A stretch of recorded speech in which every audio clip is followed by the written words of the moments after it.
So right now you have your worksheet and you have a pencil sharpener. You're gonna make sure you write your name on the top of your worksheet. And on here it says use the colors indicated to create smooth blends from one color to the next. Use your own 3-color combination for that inner circle there. Okay, so a couple of things we're gonna go over, and just wanna make sure I remind you, is don't press too hard to start. Let the colors overlap where you want them to blend. We're gonna repeat several layers softly to build up colors, and we're not gonna blend until the end.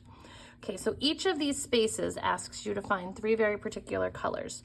So if I start in this one right here, dark green, parrot green, and jade green. Okay, so they all have green in the title, so that indicates that I'm probably gonna look on my cool tray. So I'm gonna find my dark green, my parrot green, and my jade green.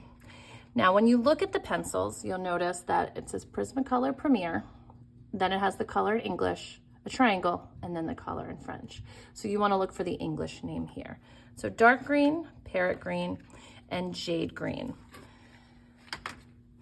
So I'm gonna look at my pencils. They all have a nice point. If they did not, I would make sure I sharpen them up because we wanna use the long edge. So I'm gonna start with my dark green in the center. I'm gonna lay my pencil down onto its side, and I'm going to create a nice fade. So I'm gonna take my darkest one and then I'm gonna let it fade out. So in order to make it blend to the next one, I can't just make it go dark light, I've gotta let it fade. I'm gonna come back up here, add a little bit more. Okay, because the next color, my dark green, is gonna blend right into my parrot green. So that's my second one. Now I'm gonna let that overlap right into the edge of my dark green. Okay, I'm not gonna cover all of the dark green, but just the edge, I want them to connect. So it's not just touching, it's making sure that where they meet, they overlap a little bit.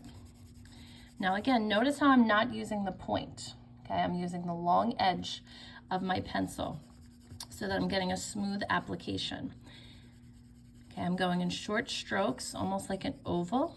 Okay, and now I'm gonna fade my parrot green out.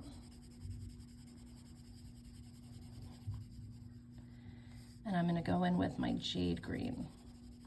Okay, so see how that goes dark, medium, light? I'm gonna go in with my jade green next. And I'm gonna overlap the end of that parrot green.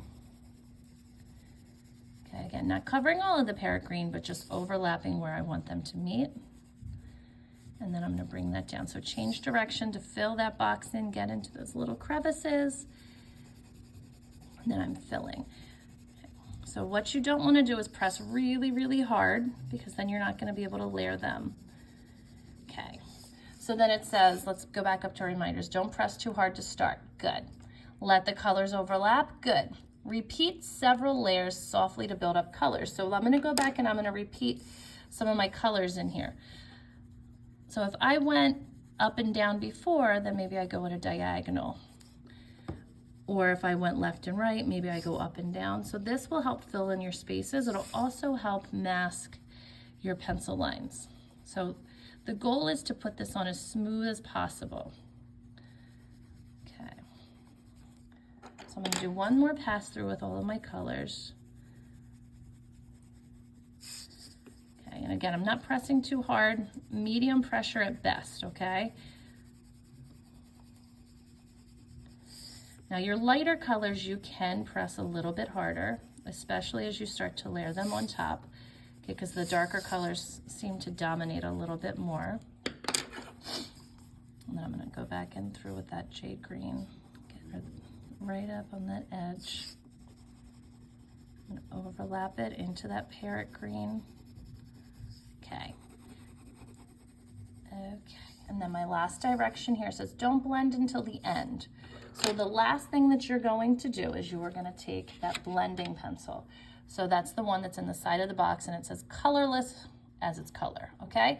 So always check the tip of it. Whoever used this one last used a dark color. So I want to make sure I sharpen that off, okay?